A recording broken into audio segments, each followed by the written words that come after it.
I am James Washington, 42 years old, a black man born in the slums on the outskirts of Birmingham, Alabama. Over 22 years as a police officer, I've faced every kind of trouble, from petty thieves to gun-wielding maniacs in the dead of night. That job taught me how to stay calm in front of those who scoff at the law, and I've always prided myself on being able to read people's hearts just by looking into their eyes.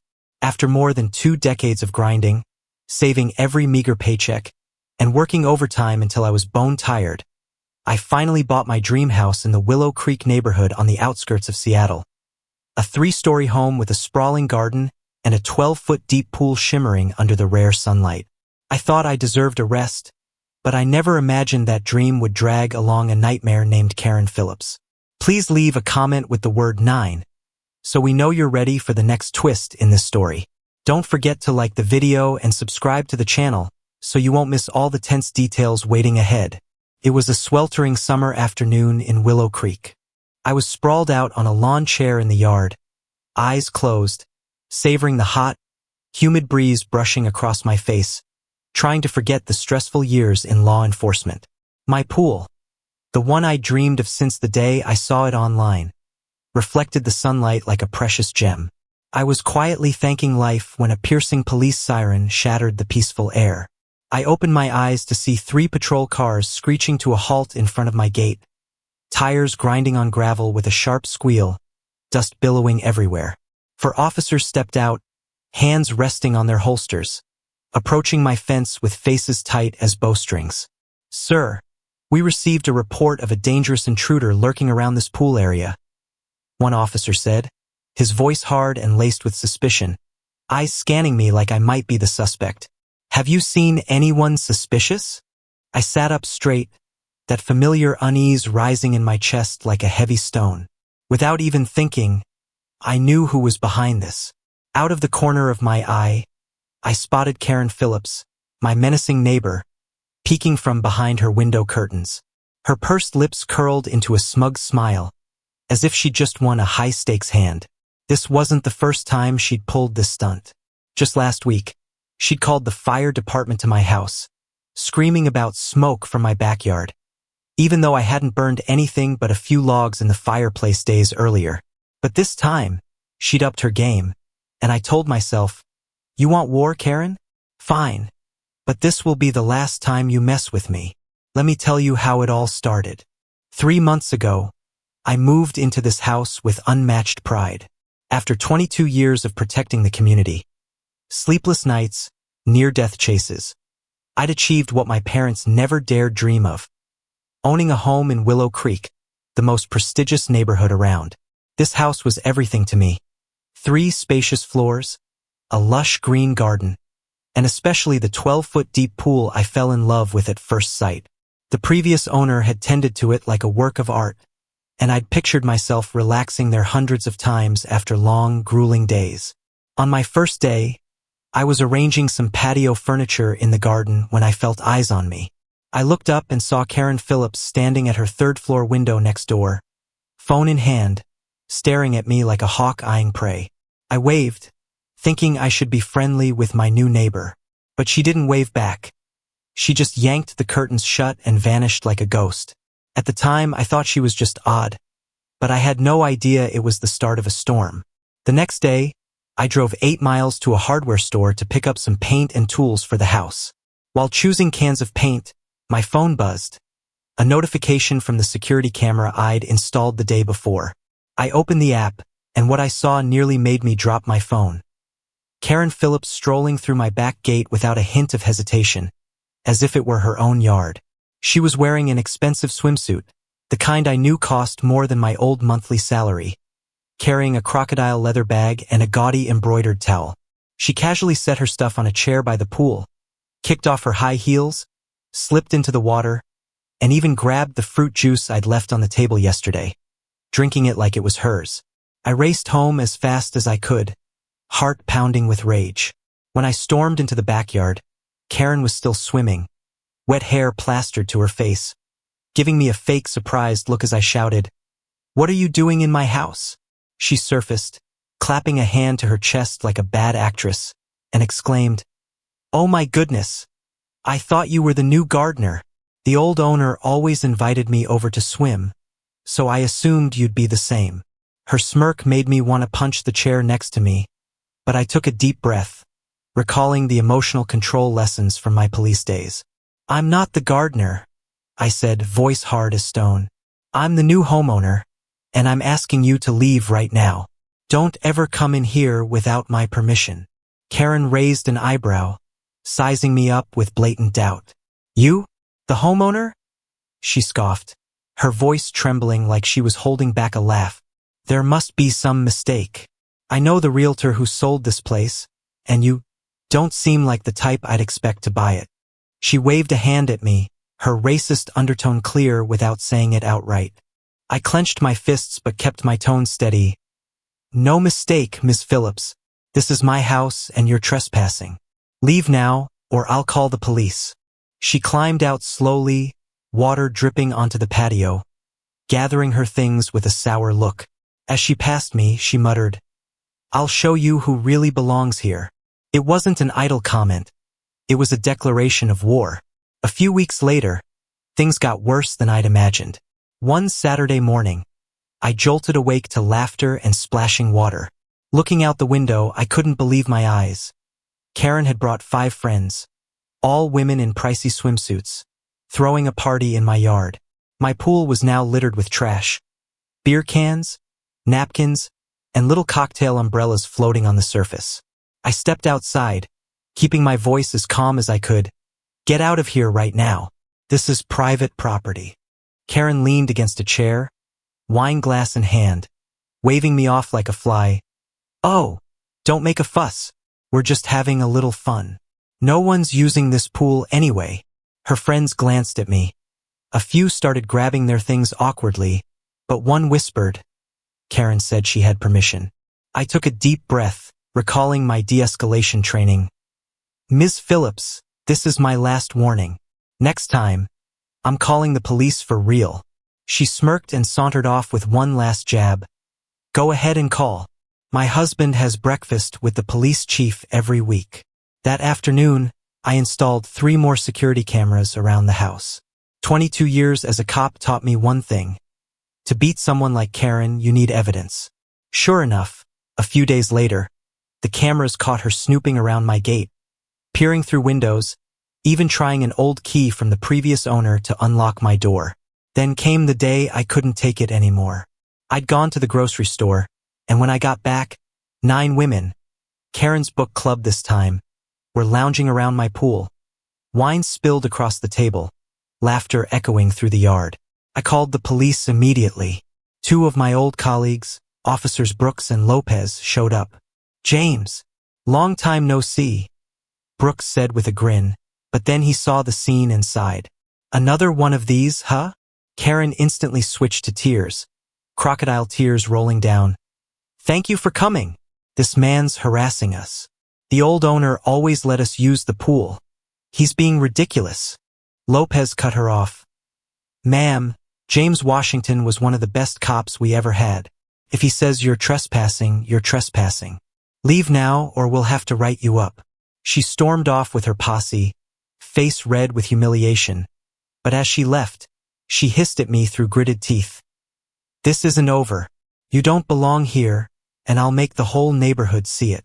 From then on, Karen waged a dirtier war. Anonymous posts popped up on the neighborhood Facebook group, claiming suspicious activity at my house. My morning paper went missing daily. The HOA got dozens of baseless complaints that my yard was messy, even though I mowed it religiously every week, but I wasn't surprised. My cameras caught her stealing my paper at 5 in the morning, snapping photos of my house at midnight, even sprinkling weed killer on the tulips I'd spent 3 months growing. The breaking point came at the monthly HOA meeting. Karen stood up, voice grave. I'm concerned about our property values. Some recent changes have made my clients uneasy. She shot me a pointed look, the implication obvious. I stood, phone in hand. Speaking of property values, that's a good one, Miss Phillips. How do you explain this video? You dumping weed killer on my garden at 1 in the morning last Thursday. The room went dead silent as I played the footage. Karen paled but quickly deflected. I was just checking for vandals. We've had issues around here lately. Sure, I replied coolly. And now everyone knows who the real vandal is. That night, I found my pool filled with industrial chemicals. Not regular soap, but something foul-smelling that turned the water murky and faintly steaming. Staring at the chemical bubbles floating on the surface, I knew I had to act. Karen wanted to play dirty? I'd give her a lesson she'd never forget. I recalled an old case where a colleague mentioned a harmless dye used in pool maintenance, one that only activates with high-end cosmetic chemicals and stains skin for a week. I smiled for the first time in months. Game on, Karen. For the first time in 3 months of this nightmare, I cracked a smile. Not out of joy, but because I knew I was about to teach Karen Phillips a lesson she'd never forget. For me, dealing with a bully like her didn't require fists or guns. Tools I'd mastered over 22 years as a cop. No, I'd use something legal, harmless, but unforgettable. A sweet revenge born from her own arrogance. I researched it like a major case. The dye I ordered was professional-grade pool maintenance stuff, completely safe, used by big companies to detect leaks. The best part? It only reacted with chemicals in high-end sunscreen and cosmetics. The exact kind Karen and her snooty friends slathered on every time they trespassed in my pool without asking. I tested it in a small bucket with the same brand of sunscreen Karen once left behind on my pool chair. The results were better than I'd hoped. The water turned a vivid purple, staining skin for at least 10 days. Non-toxic, not permanent, but enough to make her the laughingstock of Willow Creek. The timing couldn't have been better. Through nosy neighbors, I heard Karen was planning another unauthorized pool party that weekend, her 5th that month. She called it a small gathering to protect neighborhood property values. But I knew it was just another jab at me. A black guy she thought didn't belong here. I prepped like it was a sting operation. Installed for hidden cameras around every angle of the pool, ensuring no detail would be missed. I added the dye to the pool, following the manufacturer's exact dosage. The water stayed crystal clear, sparkling innocently, just waiting for them to take the bait. The night before, I saw Karen in her backyard, phone in hand, pointing at my house like a general planning a battle. "Yeah, that guy's always gone all day Sunday," she said loudly, making sure I'd hear through the fence. "Don't worry, it'll be fine. Bring your best swimsuits." I smirked in the shadows, thinking, "Come on over, Karen. This time, I'll show you who laughs last." The next morning, I pretended to load things into my car, making sure Karen could see me through her window. I drove off, but not far, just around the corner, 300 meters from the house, where I parked and quietly slipped back through the side gate into my office, which had a window overlooking the pool. I sat down, phone ready to record, and waited. The camera app buzzed right on time. 11 in the morning, Karen was testing my back gate. This time, I wasn't angry. I just sat there, chin in hand, waiting for karma to do its work. By 1 in the afternoon, Karen strutted in like a queen, swaggering as if the pool were her personal property. 8 friends trailed behind, wealthy housewives clutching designer bags, wearing flashy brand-name swimsuits that glittered in the sun. They set up their party like a performance. Imported champagne, fresh seafood, a Bluetooth speaker blaring classy classical music. Karen raised her glass, voice dripping with arrogance. "Welcome to our Sunday paradise, ladies. That black guy will never know a thing." Her friends giggled. A few glanced around nervously, but Seattle's heat quickly melted their hesitation. They started slathering on sunscreen, the expensive kind I tested, layering it thick on their skin. Karen jumped into the pool first, executing a perfect dive like she was showing off. "The water's amazing," she yelled, triumphant. Her friends followed, laughing and chattering, completely unaware that chemistry was silently at work beneath the crystal-clear surface. Then it happened. The first to notice was Linda, one of Karen's friends. "Karen, your skin? Something's seriously wrong," she screamed, panic in her voice, lifting her hand from the water. Under the blazing sun, her skin began streaking with deep purple, spreading fast like spilled ink. Karen looked down at her own hands and let out a horrified shriek that nearly made me laugh. "What the hell is happening?" Her usually pale white skin turned a vivid purple, like a chameleon dunked in industrial dye. Panic erupted. They scrambled out of the pool, screaming, tripping over each other, belongings scattering everywhere. Expensive makeup ran down their faces in grotesque purple streaks. Glossy manicured nails now looked like demon claws. "I have my 25th wedding anniversary next week," one woman wailed, staring at her purple-streaked legs. "I can't show up like this." Karen stood there, dripping wet, face twisted with rage and humiliation. "He did this on purpose," she growled, eyes darting wildly before locking onto a hidden camera, its red light blinking like it was mocking her. I sat in my office, phone in hand, satisfaction surging as I watched 8 purple-stained ladies sprint through the neighborhood, leaving trails of water and shrieks in their wake. The video I posted online that night was a bombshell.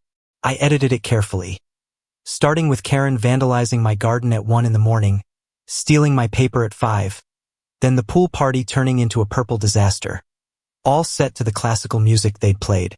Within 12 hours, it hit 5 million views. Seattle's local news jumped on it. "Power-tripping Karen turns purple with envy" became the hottest headline. Footage from the cameras laid bare her blatant racism, her use of real estate clout to intimidate me, a black man daring to live among white elites, and her ultimate violet transformation. Karen's real estate company reeled. Their website drowned in mocking comments, purple emojis, and questions about trusting a trespasser. By Tuesday morning, they issued a statement. "We uphold individual property rights. The behavior in the video does not reflect our values." But I knew it was just damage control. Her husband, a golf buddy of the local police chief, had likely used money and connections to keep her out of legal trouble for years. The neighborhood WhatsApp group exploded. People who'd stayed silent spoke up. "She once called the cops on the Harris kids for selling lemonade on the street, said it tanked property values." One wrote, "She sued old Mrs. Lee over her dog, claiming it degraded the living environment." Another added, "The wall of silence finally crumbled." The most satisfying moment was when Karen, still splotched with purple, tried posting an apology video.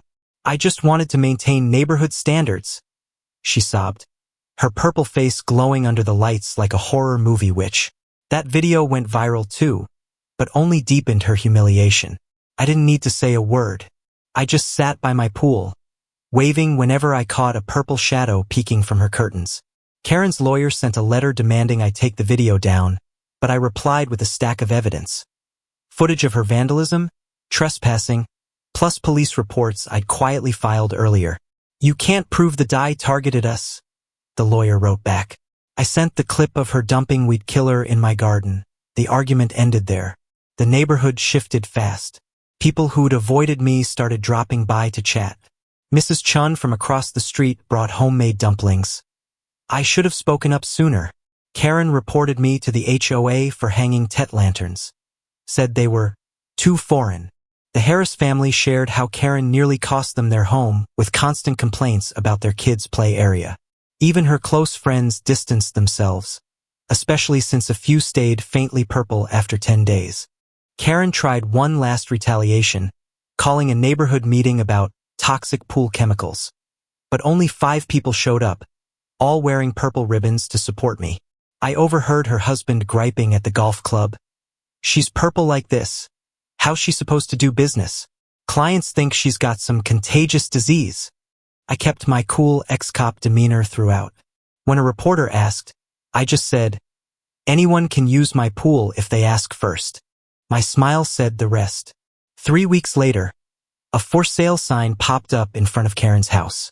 Her skin faded, but her reputation never would. She started taking a 2-mile detour to avoid my place, especially when I hosted weekend pool parties, legal ones with invites and my homemade ribs. Kids splashed. Adults chatted. Building a community Karen had wrecked under the guise of protection. "You know," Paul from 3 houses down said while helping me prep for a 4th of July party, "I've lived here 25 years and never really knew my neighbors. Now it's different." The pool sparkled behind him like proof. The Chun kids started a game, sneaking past Karen's old house in swimsuits, whispering, Don't let Karen know. Their parents laughed too. Karen's realtors had to reassure buyers, no, the pool incident didn't affect property value. The purple dye was just temporary. The last time Karen showed up at an HOA meeting, she planned a speech about neighborhood decline. But as she stood, someone in the back sang softly, "Livin' purple ain't easy." The room erupted in laughter, and she bolted, face red against the faint purple streaks still lingering. The day her moving truck left, I raised a glass of lemonade in my yard, not to celebrate her exit, but to feel the power of standing up to a bully who'd united this neighborhood. A year and a half later, my pool's still the heart of Willow Creek. The new family in Karen's house, a mixed-race couple with 3 kids, fit right in. I even teach their little ones to swim on weekends. Someone asked about the small photo by the pool gate, purple people fleeing in chaos, and I just grinned. That's proof justice knows how to make waves. The cameras still run, but now they capture joy. Birthdays, swim lessons, summer nights alive with laughter. HOA meetings are shorter, friendlier, free of property value whining from the likes of Karen. Last week, I got an email from a news station. Karen, now in another state, was stirring trouble again, demanding use of someone's private golf course, threatening to sue over community rights. I chuckled, marked it red, and floated in my pool. Sometimes, revenge isn't about stooping low. It's about showing bullies they can't keep winning with money, power, and prejudice. My pool's not just a relaxation spot anymore. It's a symbol of standing tall against the Karens out there. If you've ever met a Karen in your life, remember, let karma do its thing, but don't forget a camera and a little purple dye. The story of James and Karen is a vivid slice of modern society, where personal conflicts and prejudices still simmer in neighborhoods that seem peaceful on the surface. It reminds us that, on the line between injustice and rights, the most valuable thing isn't retaliation through force, but building unity and defending self-worth with resolve and creativity. James didn't just beat Karen. He turned a nightmare into a chance for the neighborhood to find its collective voice. Through this tale, we can glean a lesson. When facing hardship, choose a response that highlights your dignity and inspires others.